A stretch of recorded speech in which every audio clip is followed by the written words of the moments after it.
Frank, how are you?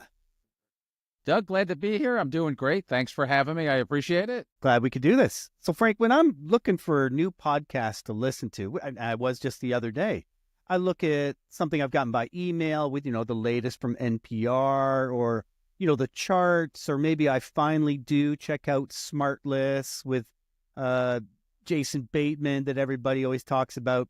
Am I missing something in all that, Frank? Well, Doug, great question, because what you're looking at is tin when you could be finding gold. And that gold, like real gold, is hard to find. It's not on the surface. You have to, if you remember, you have to pan for gold. And that's unfortunately the difficult part of finding the most creative podcasts, which are independent podcasts. You have to look hard because they're not readily available. So absolutely right. Yeah, a lot of people are missing something. No, and as you know, I totally agree. The challenge has always been the perception that an indie podcast, like an independent film or a self-published book, is not as good. It's not written as well. It's not recorded as well. It's not done as well. That's why the big ones are so popular. Does that hold water much anymore? It does not. I think people still look at something like Wayne's World as as the idea of what these guys are doing in the basement. And I'm sure, like you, I've been a podcast fan since right from the beginning. So that's going on almost 20 years now. But almost 20 years ago, I would say that there was a little credence to that sure, a lot of people started, they were just in their basement with a pretty ancient equipment. And podcasting was difficult back then. But now you can't tell the difference between a podcast created by Spotify for $1 million and something done by some creative people. I'll give you a quick example. There's two Canadians who have a podcast called The Connectors. Jolene Showalter and Quentin Sheriff. They're fabulous. They prove a couple things. First, from the Canadian perspective, they show that provinces can work together. One's from Ontario, one's from Quebec. But secondly is it's just them doing it. Quentin does all the technical work. It sounds fantastic. If anybody wants to check them out, they're called The Connectors. It's a Canadian podcast. And basically what they do is they talk to people about connecting with one another through various means, at work, at home, and so forth. It's a fabulous podcast. So there's one of the challenges is people finding good independent podcasts. Not that there aren't lots, because I work with them all the time. But you called it mining for gold, right? And sifting out the sand that's in the filter. How do you find the good indies? Yeah, and that's difficult. So if we go back to the Apple charts, as you know, so Spotify will kind of do the same thing. If you're a brand new independent podcast, they will put you right in the beginning in that whole section for a week, in which you'll be there and somewhat prominent. But after hard to get, though. That's hard to get, by the way. It is hard. That's tough real estate. But if you do get it, but you're only there for a week, and then after that, you're gone. And then after that, you're in the wasteland until you can fight your way back. It really is difficult for people to do that. I mean, I think, and I'd like to know what you think, is for the independent podcasters, they have to sort of build an audience from the ground up, build a community in order to don't use social media as much as people will ask you to do. It isn't that effective for independent podcasters, but it's a difficult process because podcast discoverability is difficult. And it's even difficult for the big networks as well.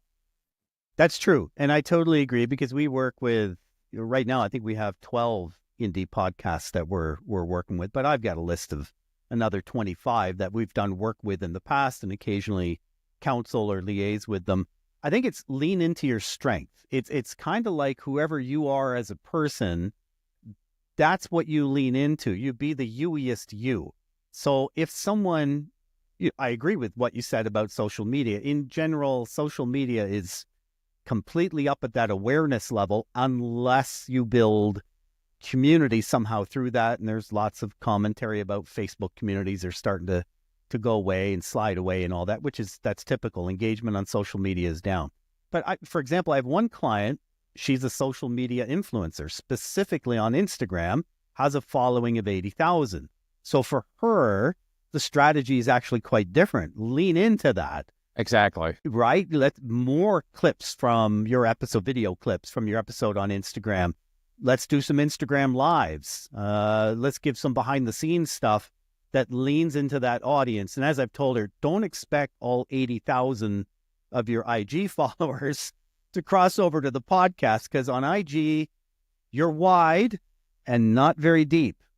But with podcasts, you're more narrow, but my goodness, you can go awfully deep. And with an indie, it's deep into a niche topic, not something that appeals to the broad public because I'm trying to sell soap at the end of the day. Exactly. No, and you're right about that. I'll give you a good example. You're right about this whole idea of community. There's a podcast called Every Single Sci-Fi Film Ever. Yeah. So it's a really good podcast. And so her strategy, I think, is a pretty good one, which doesn't entail actually using social media. So she's going to go to Comic-Con and some other science fiction conventions, because just as you said, Doug, there's her audience. That's her it. Audience is there. She's on these couple subreddits that are all science fiction people. She's in a science fiction book club. That's going to drive people to her podcast. It'll take some organic growth. It won't happen, but she's, like you said, it's a niche podcast. You've got to find the people in that niche. Yeah, I agree. And 1 out of 3 of those folks at Comic-Con is going to have a podcast habit statistically. So hopefully that appeals for you. What do you think of ads for independent podcasts? They work? Not work? I think they can work. Some independent podcast. Well, let me step back for a second. I think they're necessary for some people, obviously, because they want to monetize. Now, the problem always is that they have such a small audience that when you start calculating what they're getting per minute, it's not a big revenue builder. But they can be. Here's a story I found was interesting. There's a podcast you probably know from Vox called Switched on Pop. And Switched on Pop has been on for 10 years. And on their 10th anniversary, they told this story, Nate Sloan and Charlie Harding, how on their first couple episodes, they had no sponsors whatsoever. So they just made up sponsors. And for the first couple episodes, they just invented names? They just invented names and did a host read ad. And then they started to get a few sponsors or not. And I'm not advocating that. I'm just saying that for some people, I'm always a little shaky for independent podcasters to start doing programmatic ads, simply because some of those are super funky. I listened to a podcast the other day called Trashy Divorces. It's a great podcast. In the middle of the sentence, out came the ad, and then the ad ended in her next word. So you have to be careful. I personally think it's okay, but I would always recommend a host read ad. Yeah, because you want to build your base, but you have more credibility than just a pre-programmed ad. What do you think? Oh, I completely agree, and I actually don't like CPM-based ads. For independents, I think it's an invitation for distraction, and somebody might reach for their phone, and as soon as they're reaching for their phone at the mid-roll, that's not good. That's not good.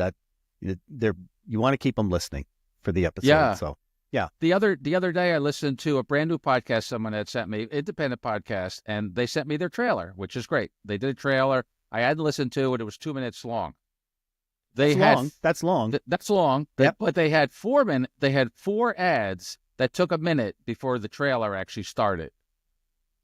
And I'm thinking to myself, only because I wanted to hear them and then possibly do a review, I hung in there. But I believe that for most people, they're probably not going to be there. In the second Progressive insurance commercial, they're like, I'm out of here. You're not Joe Rogan and you're not Mel Robbins. Don't do it.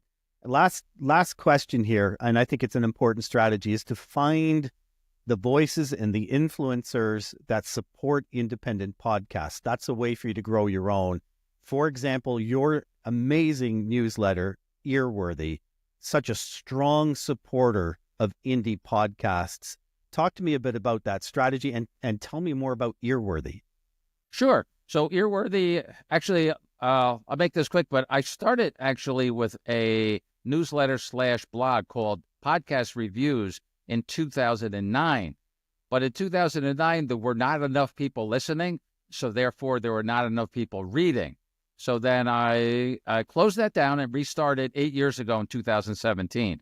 And just like with podcasting, the growth of the various, I have a website, I have a blog, I have a Substack, I have a Reddit. I mean, we're in some social media, but again, I'm not that big on social media. And we basically have a pretty basic premise. We're there to provide the readers and then ultimately the listeners with the best independent podcasts that you've probably never heard of. And we would hope that you would spend most of your time listening to them. Will we occasionally do a network supported one? Yeah, if there's one that's absolutely terrific, and there are a few out there. But for example, I'm not speaking out of turn. I've gotten something from Wondery 3 days in a row now about a true crime podcast. I mean, there's a lot of true crime podcasts out there. They're popular, but it's basically the same formula. It has the word kill, dark, and night in it.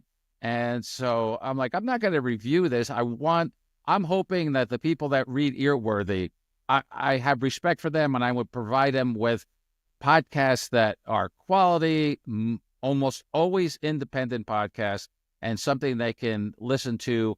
And that's the sense of Earworthy. They're worthy of your listening time. So yeah, we're excited to be part of the community. Every edition, you're a full cup of coffee for me. So you're ear-worthy and you're coffee-worthy for me. I appreciate the newsletter. Appreciate your time, too, today, Frank. Thanks for this, man. Oh, thank you, Doug.